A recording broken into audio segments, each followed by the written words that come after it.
আজকের এই ভিডিওটি অত্যন্ত গুরুত্বপূর্ণ হতে চলেছে, তাই সকলের কাছে অনুরোধ করব ভিডিওটিকে শেষ পর্যন্ত দেখুন।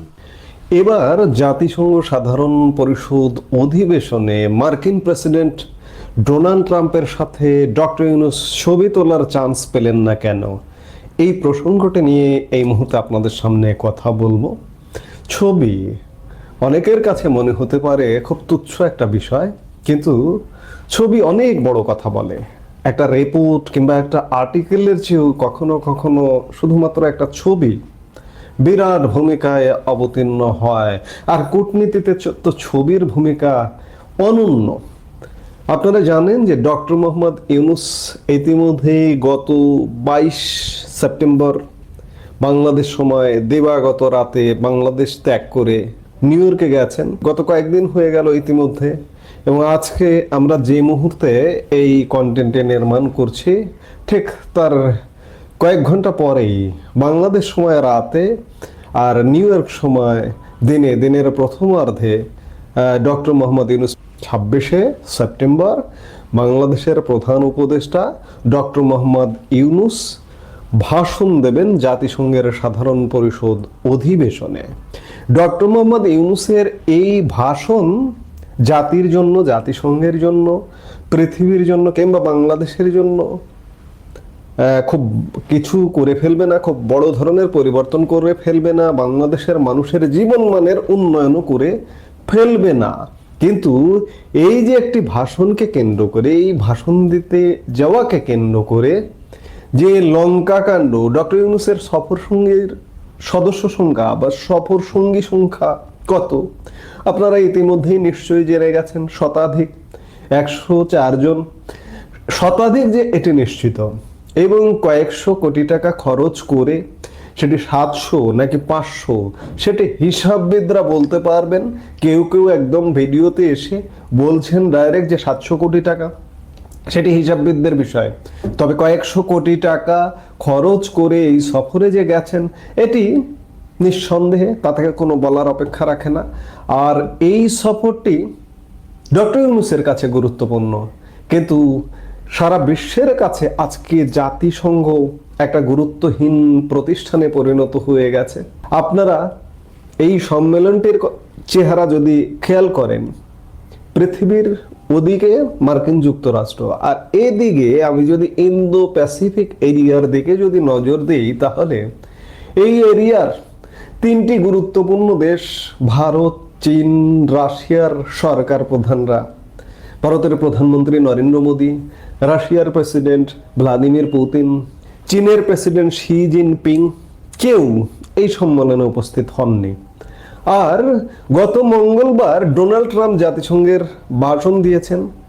ভাষণে তিনি সারা পৃথিবীর সমালোচনা করেছেন, জাতিসংঘের ছোট জগন্নাথ জাতিসংঘের সমালোচনা করেছেন, নিজের গুণগান গেয়েছেন, নিজেকে জাহির করেছেন যে তিনি ক্ষমতায় এসে মাত্র কয়েক মাসের মধ্যে পৃথিবীর 7টি যুদ্ধ থামিয়েছেন এবং নিজে নোবেল পুরস্কার পাওয়ার যোগ্য বলে নিজেকে জাহির করেছেন। অন্যদিকে জাতিসংঘকে তার বক্তব্যে নিশানায় নিয়েছেন, সমালোচনা করেছেন, তীব্র সমালোচনা করেছেন। আর আজকে জাতিসংঘ ক্রমেই ছোট জগন্নাথ প্রতিষ্ঠান হয়ে ওঠার পেছনে মার্কিন যুক্তরাষ্ট্রের একটা খুব জোরালো ভূমিকা আছে।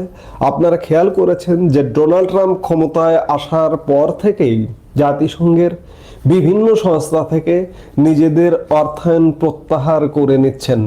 আপনারা এটিও নিশ্চয়ই জানেন যে জাতিসংঘ সবচেয়ে বড় দাতা জাতিসংঘের মার্কিন যুক্তরাষ্ট্র। মার্কিন যুক্তরাষ্ট্র ইতিমধ্যে জাতিসংঘের বিশ্ব স্বাস্থ্য সংস্থা থেকে নিজেদের প্রত্যাহার করে নিয়েছেন। তারা আর জাতিসংঘের স্বাস্থ্য সংস্থায় অর্থ দান করবেন না। জাতিসংঘ মানবাধিকার বিষয়ক হাই কমিশন থেকে নিজেদের প্রত্যাহার করে নিয়েছেন। কোন হাই কমিশন? যে হাই কমিশনের বাংলাদেশে শাখা কার্যালয় হয়েছে, যে হাই কমিশন বাংলাদেশের জুলাই সহিংসতার একটা টেম্পার্ড, একটা সাজানো গোছানো রিপোর্ট দিয়েছে, 1400 মানুষ হত্যার, সেই কমিশন থেকেও মার্কিন যুক্তরাষ্ট্র নিজেদেরকে প্রত্যাহার করে নিয়েছে। এবং মূল জাতিসংঘেরও সবচেয়ে বড় ফান্ড যোগানদাতা মার্কিন যুক্তরাষ্ট্র মূল জাতিসংঘের ফান্ড থেকেও নিজেদেরকে কাটছাট করেছে। সেই জায়গায় জাতিসংঘ তাদের সারা পৃথিবীব্যাপী যে কার্যক্রম, সেই কার্যক্রম চালাতে হিমশিম খাচ্ছে রীতিমতো। এবং আগামী দিনে বিশ্ব পরিস্থিতি যা বলছে যে জাতিসংঘ সত্যিকার অর্থে এই মার্কিন খবরদারির জাতিসংঘ কতটা কাজ করবে, ভিন্ন একটা জোট গড়ে উঠবে কিনা, সেই প্রশ্ন কিন্তু জানান দিচ্ছে। যেটি হোক, মার্কিন যুক্তরাষ্ট্রই আজকে জাতিসংঘকে খর্ব করবার প্রধান নায়ক।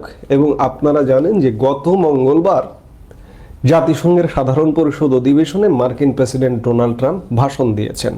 মার্কিন যুক্তরাষ্ট্রের রেওয়াজ সাধারণত মার্কিন প্রেসিডেন্ট যেদিন ভাষণ দেন সেদিন তিনি সকালে নিউ ইয়র্কে উপস্থিত হয়ে একটা ভাষণ দেন। ভাষণ দেবার পরে সারা পৃথিবী থেকে আগত বিশ্ব নেতাদের নিয়ে মার্কিন প্রেসিডেন্ট সেই দিনই একটি সংবর্ধনার আয়োজন করেন এবং আয়োজন করে তিনি ওয়াশিংটন ডিসিতে হোয়াইট হাউসে ফিরে যান এবং যথারীতি তিনি ফিরে গেছেন। কিন্তু আমি আলাপের শিরোনামটা কিভাবে শুরু করেছিলাম যে বাংলাদেশের অন্তর্বর্তীকালীন সরকার প্রধান টুটুল জগন্নাথ জাতিসংঘের অধিবেশনে গেছেন বিশাল আয়োজন করে। এই আয়োজন কটা ছবির জন্য, এই যে মার্কিন প্রেসিডেন্ট ডোনাল্ড ট্রাম্পের সংবর্ধনা অনুষ্ঠানে ডক্টর মোহাম্মদ ইউনূস যথারীতি অংশগ্রহণ করেছেন। অংশগ্রহণ করে অনেক নেতার সঙ্গে, জাপানের সরকার প্রধানের সঙ্গে ছবি তুলেছেন, ভুটানের সরকার প্রধানের সঙ্গে ছবি তুলেছেন এবং এরকম অনেক জাতিসংঘ মহাসচিবের সঙ্গে ছবি তুলেছেন। কিন্তু সত্যিকার অর্থে এবার ডক্টর ইউনূস ডোনাল্ড ট্রাম্পের সাথে ছবি উঠানোরই চান্স পাননি, সুযোগ পাননি। সংবাদে বলা হচ্ছে যে ডক্টর ইউনূস ডোনাল্ড ট্রাম্পকে সুবিধাজনক সময়ে বাংলাদেশ সফরের আমন্ত্রণ জানিয়েছেন। কখন জানালেন, কিভাবে জানালেন? ডোনাল্ড ট্রাম্পের সাথে কি দ্বিপাক্ষিক তো বৈঠক তো দূরের কথা, পাশাপাশি দাঁড়িয়ে কথা বলার সুযোগ হয়েছে? আমরা দেখিনি। যদি সেই সুযোগ হতো তাহলে আপনি ছবির ক্লিক দেখতেন এবং প্রধান উপদেষ্টার ফেসবুক পেজ, টুইটার পেজে আপনি ছবির প্রদর্শন দেখতে দেখতে কয়েকদিনে ক্লান্ত হয়ে যেতেন। কিন্তু সেই ধরনের কোনো ছবি নেই। তাহলে আমরা বলতে পারি যে ট্রাম্পকে সরাসরি আমন্ত্রণ জানাতে পারেননি। ট্রাম্পের যারা সহযোগী, যারা স্টাফ, তাদেরকে হয়তো বলেছেন। অর্থাৎ এবছর ডক্টর ইউনূস ডোনাল্ড ট্রাম্পের সাথে ছবি উঠাতে পারেননি। আপনাদের একটু গত বছর নিয়ে যেতে চাই। গত বছরও ঠিক এমনি মার্কিন প্রেসিডেন্ট একটি সংবর্ধনার আয়োজন করেছিলেন। গত বছর প্রেসিডেন্ট ছিলেন জো বাইডেন। যথারীতি তিনি নিউ ইয়র্কে সকালে এসেছিলেন, ভাষণ দিয়েছেন, ভাষণ দিয়ে সংবর্ধনার আয়োজন করেছেন এবং সেই সংবর্ধনায়ও আজকের প্রধান উপদেষ্টা ডক্টর মোহাম্মদ ইউনূস গিয়েছিলেন। গত বছর বাংলাদেশের সহজ সরল ভোদায় বাঙালিকে পেয়ে এমন বয়ানও নির্মাণ করা হয়েছিল যে জো বাইডেনের সাথে একটা দ্বিপাক্ষিক বৈঠকও হয়েছে এবং কিছু ছবি প্রদর্শন করা হয়েছিল, যে ছবিগুলো আসলে সেই সংবর্ধনায় অংশগ্রহণ করার সুবাদে বাইডেনের সাথে হয়তো একটু হ্যান্ডশেক করেছেন, বাইডেন দেখে একটু জড়িয়ে ধরেছেন। এই ছবিগুলো হচ্ছে আসলে সংবর্ধনার। কিন্তু এই ছবিগুলো পোস্ট দিয়ে প্রধান উপদেষ্টার প্রেস উইং এর পক্ষ থেকে বলা হয়েছিল যে একটা দ্বিপাক্ষিক বৈঠক হয়েছে নজিরবিহীন ভাবে। নোবেল বিজয়ী, নোবেলম্যান ডক্টর ইউনূসের সাথে নজিরবিহীন ভাবে, পৃথিবীর ইতিহাসে বিরল। সাধারণত জাতিসংঘের সাধারণ পরিষদের অধিবেশনে গিয়ে মার্কিন প্রেসিডেন্ট কারোর সাথে দ্বিপাক্ষিক বৈঠক করেন না। একমাত্র কার সঙ্গে করেছেন? বাংলাদেশের ডক্টর ইউনূসের সঙ্গে। এমন গাল গল্প মেরে গত বছর পত্র পত্রিকা উৎসাহ লাভ করে দেওয়া হয়েছিল। কিন্তু ছবিগুলো দেখুন, এই ছবির চেহারা কি দ্বিপাক্ষিক বৈঠকের চেহারা? আপনারা যারা কূটনৈতিক খোঁজখবর রাখেন, দ্বিপাক্ষিক বৈঠকের ছবিগুলো কেমন হয়? দুই পক্ষের প্রধান কর্তা থাকেন, তাদের সাথে সহযোগীরা থাকেন, তাদের সেইভাবে একটা ছবি ওঠায়। সেরকম একটি গ্রুপ ছবি কিন্তু আমি গত 1 বছর যাবৎ খুঁজছি, পৃথিবীর কোনো গণমাধ্যমে পাইনি, কোথাও পাইনি। তাহলে কি আপনি মনে করবেন যে গত বছর একটা দ্বিপাক্ষিক বৈঠক হয়েছে?